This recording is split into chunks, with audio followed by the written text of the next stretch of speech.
Okay, तो हम लोग जो है बात कर रहे थे कि किस तरह से जो है एटमॉस्फेरिक प्रेशर जो है वो भी जो है क्लाइमेट को वेदर और क्लाइमेट को जो है इन्फ्लुएंस कर सकता है. And then we looked at like different pressure belts as well. Now what we are going to look at is the role of wind in this whole equation.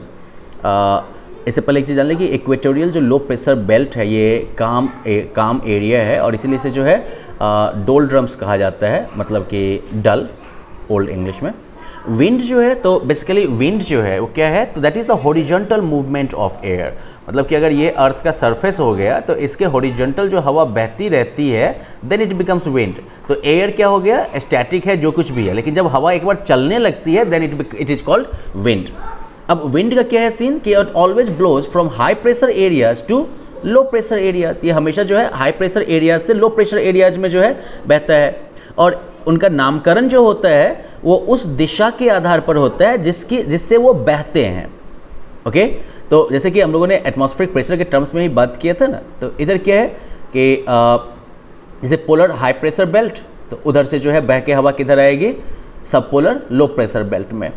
दूसरी तरफ जो है सब ट्रॉपिकल हाई प्रेशर बेल्ट से भी हवा किधर बह के जाएगी, ये कह सकते हो कि सब पोलर लो प्रेशर बेल्ट की तरफ. फिर जो है सब ट्रॉपिकल हाई प्रेशर बेल्ट से जो है हवा किधर बह के आएगी, इक्वेटोरियल लो प्रेशर बेल्ट की तरफ. और फिर जो है सेम इधर से भी हो जाएगा, राइट. सब ट्रॉपिकल हाई प्रेशर बेल्ट से जो है equatorial low pressure belt, then जो है सब ट्रॉपिकल हाई प्रेशर बेल्ट से हवा जो है वो वेस्टर्लीज वो बह के जाएगी. फिर कह सकते हो कि सब पोलर जो है लो प्रेशर बेल्ट और फिर जो है जो पोलर हाई प्रेशर बेल्ट है उधर से हवा बह के भी आएगी सब पोलर लो प्रेशर बेल्ट में. तो ये जो है तो इस तरीके से हम ये भी एक और चीज़ देख रहे हैं किस तरह से जो है जो प्रेशर परमानेंट प्रेशर बेल्ट है वो जो है विंड के डायरेक्शन को भी जो है इन्फ्लुएंस करता है, क्योंकि विंड जो है वो हमेशा हाई प्रेशर से जो है लो प्रेशर एरियाज़ की तरफ बहती है, राइट. अब डायरेक्शन ऑफ विंड जो है वो विंड वेन के द्वारा जो है मेजर किया जाता है, जबकि स्पीड ऑफ विंड जो है it is measured by anemometer. ये जो है एनीमोमीटर से जो है मेजर किया जाता है. नाउ प्लानिटरी विंड्स जो है वो एक ही दिशा में हमेशा बहते हैं. Okay, these wind blows in the same direction throughout the air and they are also called prevailing और permanent wind. They are of 3 types. 3 type के हैं ये. Trade wind, the trade wind actually blow from the subtropical high pressure belt to the equatorial low pressure belt in both the hemisphere. फिर westerlies जो है ये जो है सब ट्रॉपिकल हाई प्रेशर बेल्ट से सब पोलर लो प्रेशर बेल्ट की तरफ दोनों हेमिस्फीयर में बहेंगे, यानी कि नॉर्थ और साउथ हेमिस्फीयर में. और पोलर विंड जो है it blows from like polar high pressure belt to the subpolar low pressure belt in both the hemisphere. Periodic wind जो है it blows in periodic winds blow in a particular direction during a specific time of the day or a season. Okay, जैसे कि monsoon wind है, right, जो कि seasonal wind भी कहते हैं. It is a best example of periodic wind, right. या फिर लैंड और सी ब्रीजेज जो हैं ये भी एग्जांपल हैं पीरियोडिक विंड के, राइट. दिन में जो है सी ब्रीज, रात के टाइम में लैंड ब्रीज. या फिर माउंटेन एंड वैली ब्रीजेस, ये भी एग्जाम्पल हो गए आपके. तो ये पीरियोडिक विंड हो गए. लोकल विंड जो है these local winds they blow over small areas for a short duration and are associated with weather changes. Local winds जो हैं वो एक स्मॉल एरिया में छोटे ड्यूरेशन के लिए जो है बहती हैं और ये जो है विंड चेंजेस के साथ एसोसिएटेड हैं. They are known by local names. इनका जो है लोकल नाम होता है, जैसे कि इंडिया में लू हो गया, नॉर्थ अमेरिका में चिनूक हो गया, फोएन जो है यूरोप में हो गया, हैरमेटन जो है वो नॉर्दर्न अफ्रीका में हो गया और मिस्ट्रल जो है वो नॉर्दर्न मेडिटेरेनियन कोस्ट पे हो गया आपका, राइट. तो ये लोकल विंड अलग अलग एरिया में बहते रहते हैं. फिर एक और जो विंड की वैरायटी है that is variable winds. Okay, variable winds blow for a short duration and then change their speed and direction frequently. ये जो है छोटे समय कम समय के लिए ही ये बहते हैं और ये अपना स्पीड और डायरेक्शन जो है फ्रिक्वेंटली बदलते रहते हैं. तो जैसे साइक्लोन्स और एंटी साइक्लोन जो है these are example of variable wind. अब जब भी काफ़ी तेज़ हवा जो है वो स्पाइरल मोशन में जो है बहती है, मतलब कि मान लो कि यहाँ पर लो प्रेशर बेल्ट क्रिएट हो गया और उसकी वजह से सब तरफ से हवा आती है और फिर ये हवा जो है वो ऐसे ऐसे गोल गोल होते हुए जो है ऊपर की तरफ जो उठती रहती है, ठीक है. तो इसे जो है साइक्लोन कहते हैं और इसके साथ जो है ज़बरदस्त बारिश भी आती है और ये काफ़ी डिस्ट्रक्टिव होती है. दूसरी तरफ एंटी साइक्लोन में क्या होगा, तो जेंटल विंड जो है वो हाई प्रेशर एरिया से जो है सराउंडिंग के लो प्रेशर एरियाज़ की तरफ बहती है और इसे जो है इसके साथ जो है आपको फाइन वेदर मिलता है. Now, like we have got a case study here, Cyclone Ella, Bangladesh India मई 2009 में एक ज़बरदस्त साइक्लोनिक स्टॉर्म जो है आइला नाम का, उसने बांग्लादेश को हिट किया और उसके बाद इंडिया को 23 मई 2009 में। ऐसे इसमें जो है बांग्लादेश के जो है बांग्लादेश का खुलना और सतखीरा डिस्ट्रिक्ट जो थे वो सबसे ज़्यादा अफेक्टेड हुए थे, जबकि इंडिया में जो है वेस्ट बंगाल जो था इसने सबसे ज़्यादा जो है इसकी तकलीफ झेली थी। यहाँ पर वेस्ट बंगाल में जो है जो अफेक्टेड डिस्ट्रिक्ट्स थे these were East Midnapore, Howrah, Hooghly, Burdwan, South 24 Parganas and then Kolkata. Origin जो था फर्स्ट ये as a tropical disturbance within the south west monsoon in the northern part of Indian ocean. Okay, Indian ocean के northern part में जो है tropical disturbance की वजह से, I mean south west monsoon में ट्रॉपिकल डिस्टर्बेंस की वजह से इसका ऑरिजिन हुआ और तब ये जो है बे ऑफ बंगाल में पहुंचा और फाइनली इसने लैंडफॉल जो है वो कोस्टल बांग्लादेश और इंडिया में किया, मतलब कि लैंड को हिट किया। इफेक्ट तो बेसिकली 300 डेथ हुए ओवरऑल दोनों कंट्री में और इसके अलावा 1 मिलियन लोग जो थे वो होमलेस हो गए। इसके अलावा जो है प्रॉपर्टी का भी ज़बरदस्त नुकसान हुआ। इस साइक्लोन के साथ जो है ज़बरदस्त धुआंधार बारिश हुई, टोरेंशियल रेन, जिसकी वजह से जो लो लाइंग एरियाज़ थे वहाँ पर बाढ़ वगैरह आ गई। बहुत सारी नदियों के जो बांध वगैरह थे वो टूट गए and hectares of agricultural land came under water. और हेक्टेयर बहुत सारे खेती वाली ज़मीन जो थी बहुत सारी वो जो है पानी के नीचे भर गई। नाउ रिलीफ ऑपरेशंस की अगर हम बात करें तो the government immediately launched a rescue and rehabilitation programme. सरकार ने तुरंत जो है रेस्क्यू बचाव और पुनर्वास कार्यक्रम शुरू किया। Army and navy were deployed to the affected areas. Helicopter का यूज किया गया था फूड एयर ड्रॉप करने के लिए और बाकी एड पहुंचाने के लिए अफेक्टेड लोगों को। बहुत सारे रिलीफ कैंप जो थे वो सेटअप किए गए थे स्टॉर्म के पास होने के बाद और गवर्नमेंट ने बाद में जो है रिलीफ फंड की भी घोषणा की थी अफेक्टेड पॉपुलेशन के लिए। So well, that was for your role of wind in the like weather and climate of a place. Next is humidity. Okay, humidity क्या है? तो well, this is the amount of water vapor present in the air. Okay, humidity का मतलब हो गया amount of water vapor present in the air. अब presence of water vapor जो है एयर में ये जो जगह जगह के हिसाब से और टाइम के हिसाब से बदलता रहता है। सबसे बड़ा फैक्टर जो कि ह्यूमिडिटी को इन्फ्लुएंस करता है वो है आपका टेम्परेचर।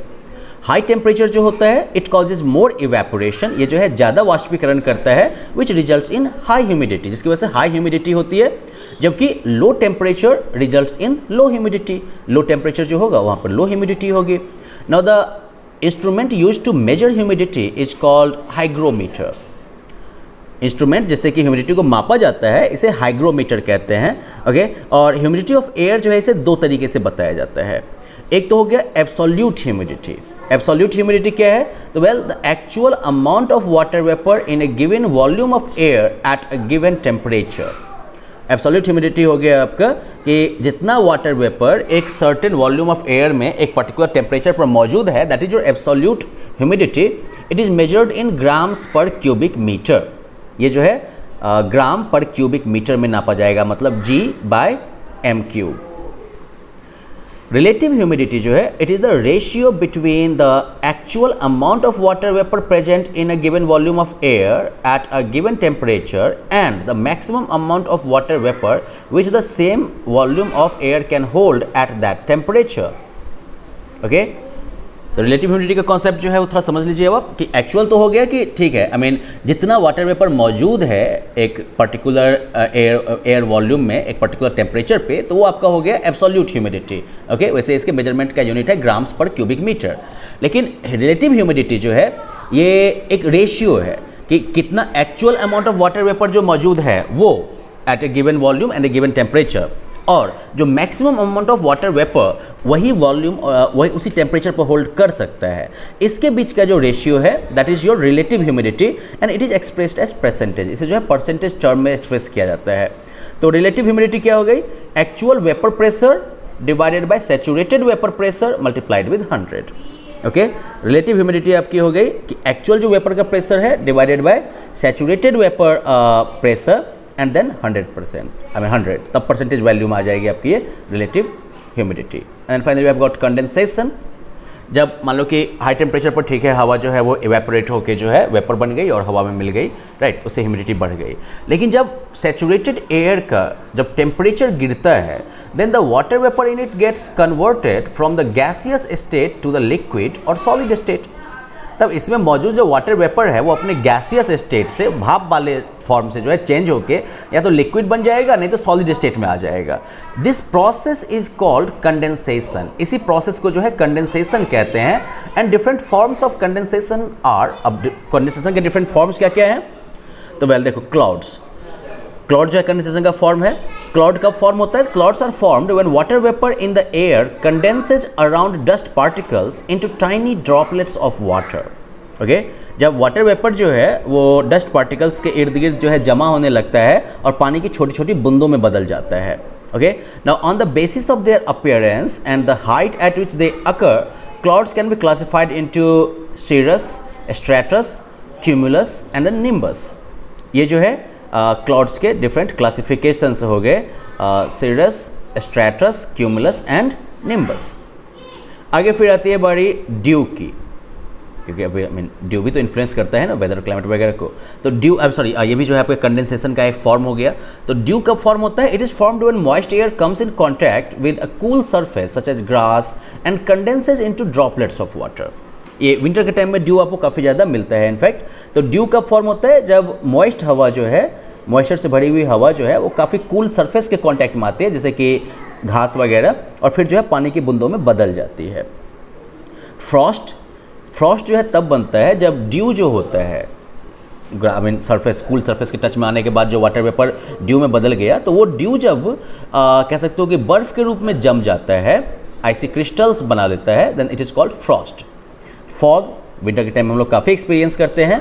तो जब कंडेंसेशन जो है, when condensation takes place in the lower layers of the atmosphere close to the land surface और एबव वाटर बॉडीज। ओके, जब भी कंडेंसेशन जो है वो एटमॉस्फेयर के लोअर लेयर्स में होता है या फिर लैंड सरफेस के पास होता है या फिर कह सकते हो कि वाटर बॉडीज के ऊपर होता है, then that is called fog. तो ये जो है डिफरेंट कंडेंसेशन के फॉर्म्स हो गए। अब कंडेंसेशन के बाद जो है नंबर किसका आता है? प्रेसिपिटेशन का, कि जब कंटिन्यूसली जब वाटर वेपर जो है वो कंडेंस होता जाएगा तो कंटिन्यूस कंडेंसेशन जो होगा इसका, it results in the formation of minute droplets of water. ये जो है पानी के छोटे छोटे जो है ड्रॉपलेट्स में बदल जाता है, right. When these droplets join together they form bigger drops, okay, and which become too heavy to float and start falling down. अब जब ये ड्रॉपलेट्स एक साथ मिल जाते हैं तो वो बड़े ड्रॉप्स बना लेते हैं और फिर वो जो है इतना भारी हो जाता है कि तैर नहीं सकता और फिर वो गिरने लगता है। This process is called precipitation. Okay, ये प्रोसेस जो है इसे प्रेसिपिटेशन कहते हैं, ठीक है, प्रेसिपिटेशन, सॉरी। एंड इसके 4 टाइप हो जाते हैं। प्रेसिपिटेशन के जो है 4 टाइप हो गए, rain, snow, slit and hell, जिसमें कि रेनफॉल जो है सबसे कॉमन हो जाता है। तो well, we have got like different forms of rainfall and everything, but it will be better if we cover these different forms of rainfall in the next lesson. Until then, जितना हम लोगों ने cover किया है इसको आप लोग चाहे दोबारा एक बार पढ़ लीजिएगा। Of course, like you need to memorize the formula for relative humidity as well, okay? और फिर हम लोग जो है नेक्स्ट क्लास में प्रेसिपिटेशन के डिफरेंट फॉर्म्स साथ कंटिन्यू करेंगे and we will try to conclude the chapter as well, okay? Well then have fun, bye bye.